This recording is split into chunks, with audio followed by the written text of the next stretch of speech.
خير عباد الله خير البرايا حي فينا بهداه حلو الوصايا نسألك الله أن تجمعنا. بسم الله الرحمن الرحيم. لقد من الله على المؤمنين إذ بعث فيهم رسولا من أنفسهم يتلو عليهم آياتهم ويزكيهم ويعلمهم الكتاب والحكمة وَإِن كَانُوا مِن قَبْلُ لَفِي ضَلَالٍ مُبِينٍ۔ ترجمہ: در حقیقت اہل ایمان پر تو اللہ نے یہ بہت بڑا احسان کیا ہے کہ ان کے درمیان خود انہی میں سے ایک ایسا پیغمبر اٹھایا جو اس کی آیات انہیں سناتا ہے، ان کی زندگیوں کو سنوارتا ہے اور ان کو کتاب اور دانائی کی تعلیم دیتا ہے، حالانکہ اس سے پہلے یہی لوگ صریح گمراہیوں میں پڑے ہوئے تھے۔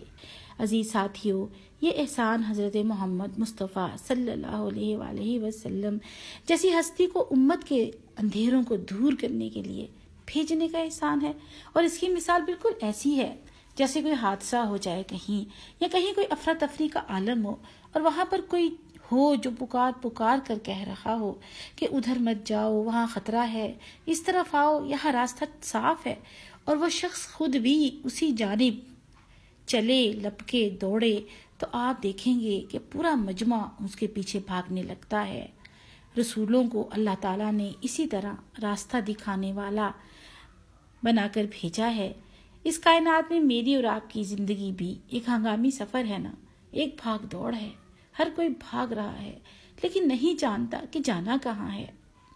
ایسے میں اللہ کا شکر ہے کہ انسانیت کی رہنمائی کے لیے پیغمبر بھیجے، رسول مبشرین و منذرین، خوشخبری دینے والے اور خبردار کرنے والے، اور پھر نعمت رسالت کی تکمیل کے لیے حضرت محمد صلی اللہ علیہ وآلہ وسلم تشریف لائے۔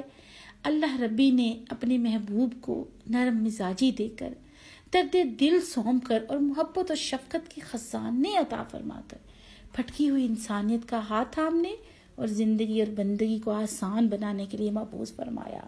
حکم ہوا، ان اللہ و ملائکتہ یصلون علی النبی یا ایھا الذین آمنوا صلوا علیہ وسلموا تسلیما۔ اللہ اور اس کے فرشتے نبی پر درود بھیجتے ہیں۔ اے لوگو جو ایمان لائے ہو، تم بھی ان پر درود و سلام بھیجا کرو۔ اور اس حکم کے آتے ہی مسلمان درود کا ورد شروع کر دیتے ہیں۔ اللہم صلی علی محمد، میرے ماں باپ آپ پر قربان، جان سے بڑھ کر اگر کوئی ہستی ہے تو حضرت محمد صلی اللہ علیہ وسلم کی ہی ہستی ہے، اور ہم ان کے گن کیوں نہ گائیں، محبتوں کے دعوے کیوں نہ کریں، کیوں نہ نثار ہو جائیں، جنہوں نے ہاتھ پکڑ کر جہارت سے نکالا، رب کی پہچان کروائی، قرآن مجھ تک پہنچایا، میرے گناہوں کو دور کرنے والی اور پاک کرنے والی ہدایات عطا فرمائیں۔ وہ ذات مبارکہ رسول اللہ صلی اللہ علیہ وسلم ہی کی ذات مبارکہ ہے۔ سورۃ الاعراف میں 157 آیت نمبر میں بھی یہی فرمایا، اور پاک چیزوں کو حلال کرتا ہے اور ناپاک چیزوں کو حرام ٹھہراتا ہے، اور ان پر سے وہ بوجھ اتارتا ہے جو ان پر لدے ہوئے تھے۔ انسانوں کی غلامی سے نجات دلانے والی ذات، حق کو باطل کا فرق سمجھا کر کھڑا کر دینے والا نبی صلی اللہ علیہ وسلم، فصیح و بلیغ ہستی جنہوں نے کبھی کوئی ایسی بات نہ کی جو سمجھ نہ آئی ہو، کبھی بے فائدہ کام کا حکم نہ دیا، کبھی ظلم کا حکم نہ دیا، نہ ظلم کا ساتھ دینے کا حکم دیا، نہ ظالم کے ساتھ دینے کا حکم دیا، جھوٹ بولنے کو نہ کہا، دھوکہ دینے کی تلقین نہ کی، بڑے آسان اور فطری انداز میں انسانی نفسیات کو اپیل کرتی ہوئی گہری گہری باتیں بتا گئے، سمجھا گئے، سجھا گئے۔ مثلا 5 چیزوں کو 5 سے پہلے غنیمت جانو، زندگی کو موت سے پہلے، جوانی کو بڑھاپے سے پہلے، صحت کو بیماری سے پہلے، خوشحالی کو ناداری سے پہلے۔ دیکھ لیں کہ کیسی دنیا کو ایسے نادر نایاب خزانے دے کر گئے ہیں، آج تک دنیا اس کی نظیر نہیں ڈھونڈ پائی۔ آج سائنس اور ٹیکنالوجی جتنا ترقی کر رہی ہے، اتنے ہی مسائل میں اضافہ ہو رہا ہے۔ سود کی تباہ کاریاں دیکھ لیں کہ مغرب سے مشرق کا رخ کر لیا ہے۔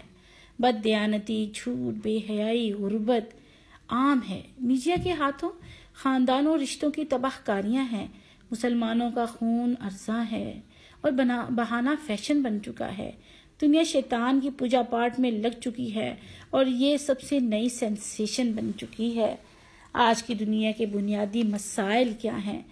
دنیا کس کو بنیادی مسائل سمجھتی ہے، اور حقیقت میں دنیا کے بنیادی مسائل اپنے آغاز اور انجام سے بے خبر رہنا ہے، رب سے دوری ہے اور فتنۃ الدنیا ہے۔ اور دوسرا ہمارا سب سے بڑا مسئلہ سستی اور کاہلی اور بزدلی ہے۔ ان امراض کو دور کرنے کی دعائیں بھی نبی رحمت صلی اللہ علیہ وسلم نے تلقین فرما دی۔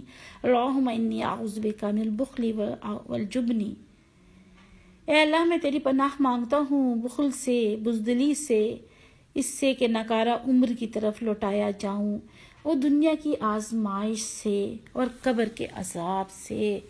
اس وقت سوال یہ پیدا ہوتا ہے کہ ایمان لانے والوں اور نبی صلی اللہ علیہ وسلم سے محبت کرنے والوں کی صورتحال کیا ہے؟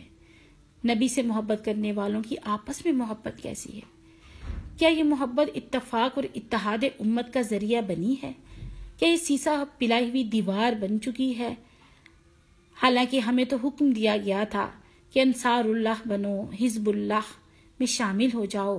ہمیں امت وسط بنا کر بھیجا گیا تھا، شہداء علی الناس بنایا گیا تھا، اور ان سب کے حصول اور کامیابی کا ایک ہی نسخہ بتایا، بحبل اللہ جمیعا ولا تفرقوا، کہ اللہ کی رسی کو مضبوطی سے تھام لو اور تفرقے میں نہ پڑو۔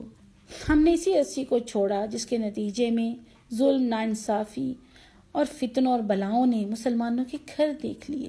ہم نے قرآن کو چھوڑ دیا، اور قرآن کو چھوڑنے کے بعد آج ہم دیکھ لیں کہ ہمارا گھروں کے اندر بھی کیا حال ہے، اور ہماری معاشرت، ہماری معیشت، ہماری سوسائٹی، ہماری حکومتیں کن راہوں کی مسافر بن چکی ہیں۔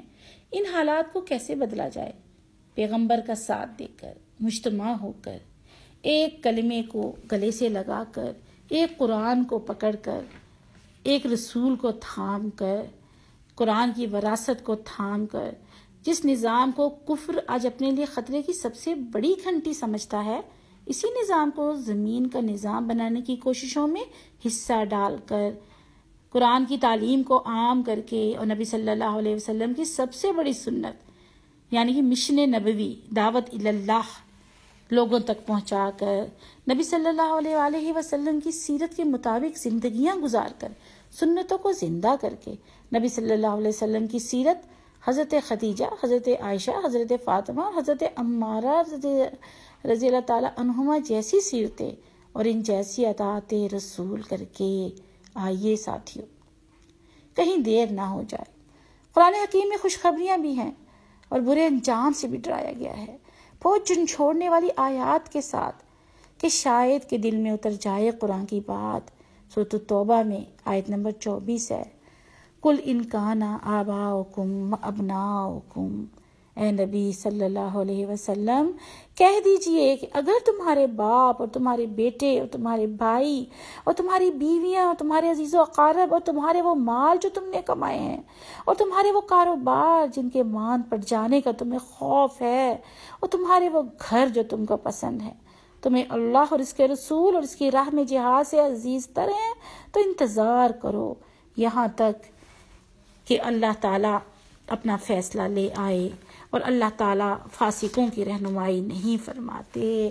رب اغفر وارحم وانت خیر الراحمین۔ جزاک اللہ خیر۔ هو خير عباد الله، خير البرايا، حي فينا بهداه، حلو الوصايا. نسألك الله أن تجمعنا يوما برسول الله، من كوثره يروينا فتقبل يا ربنا.